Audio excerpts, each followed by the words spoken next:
því að flytja út fisk.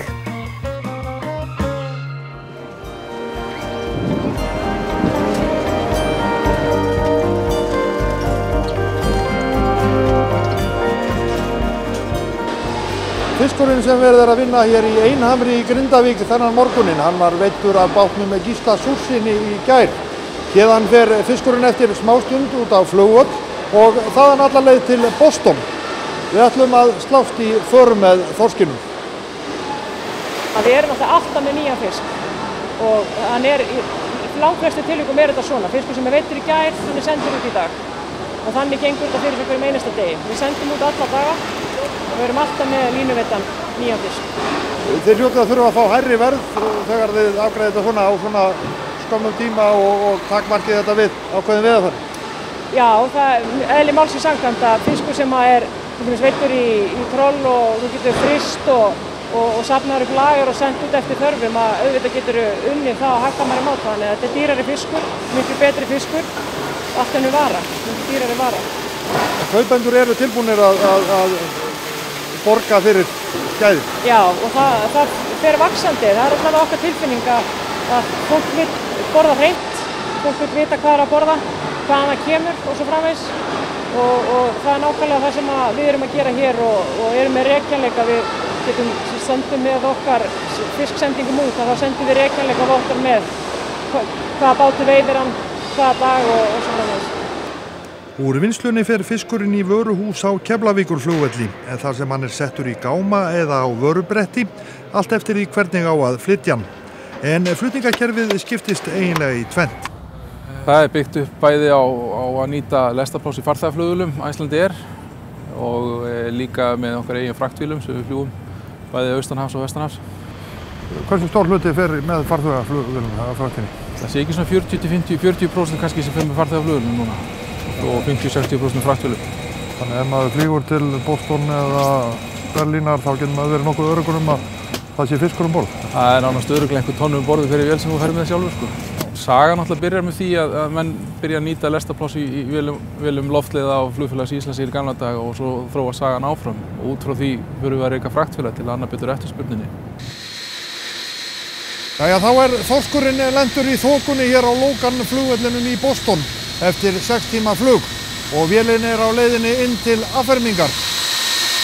En ferðalaginu er ekki lokið því að héðan fer fiskurinn til heildsala, þar á meðal til Eriks Kaisers hjá Aquanor, en hann hefur sérhæft sig í íslenskum fiski síðastliðin 15 ár. We import the fish in, we bring it in on Icelandair, we fly it into either Baltimore, DC, New York, Boston. Once we get it into our own plant, we'll take it through a quality control process where we QC typically 5 to 10% of every shipment that we receive. We'll then, once it's been approved to go out to our customers, we'll then set it up into smaller shipments to ship out to our customers. And we ship to, right now, 46 of the 50 states. So it doesn't stay very long in this house? No, it's usually in our house for less than 24 hours. Það má hins vegar kannski segja að Erik og sumir af hans kollegum séu að sækja vatnið yfir lækinn, eða öllu heldur fiskinn yfir hafið. Sure, you know, there is some fish being caught both in the US and Canada, on the east coast of Canada, that we kind of all group into what we call domestic fish here. Those quantities have changed over the last few years. They've limited the quantities, so we're seeing more of a demand out of Iceland right now. At the same time, we find that for our customers, we're looking for a product that's going to be a fresher quality product. So we feel that we can get a fresher quality product out of Iceland versus out of the domestic markets. Primarily it's because of the time that the boats go to sea. In the US, most boats go to sea between 2 and 5 and sometimes even 10 days. The problem is that by the time that fish gets in, it gets landed, it gets placed into a auction where it's going to be a display auction. The fish gets to me in about 3 or 4 days after it's been caught. Then we have to process the fish and get it out to our customers. Still a very nice quality fish. The product from Iceland can come in within about 36 hours of it being caught because the auctions are happening while the fishing boats are still out. We know the boats, we know which boats have the best quality fish. We choose on the auction from those boats, or our producers choose from those boats. And then we're able to get that into the plant the next morning after it's landed, and that same day have it on a flight from Icelandair into the US. And And with the time changes that we have it in here that next morning. Frá heildsölum á borð við Erik í Aquanor fer fiskurinn til annara dreifingaaðila, veitingastaða eða verslana, eins og Cherry Lane Fish Market, þar sem eigandinn hefur sérstakt dálæti á íslenskri ýsu. I started buying Icelandic about 15 years ago, and the fact of the matter is the quality of the Icelandic is much better than what I get right out of Gloucester.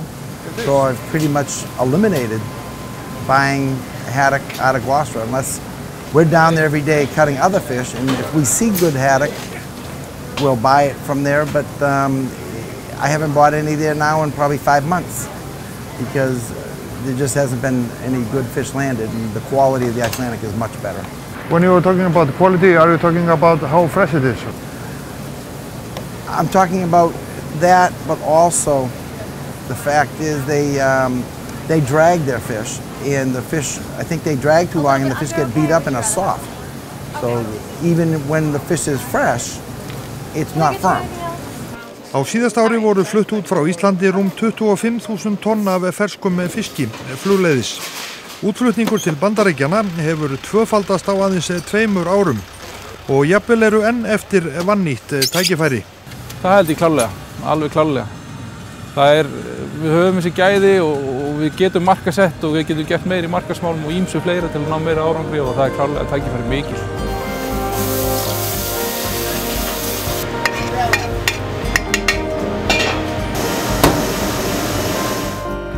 Þá þessi þorskur kominn á leiðarenda.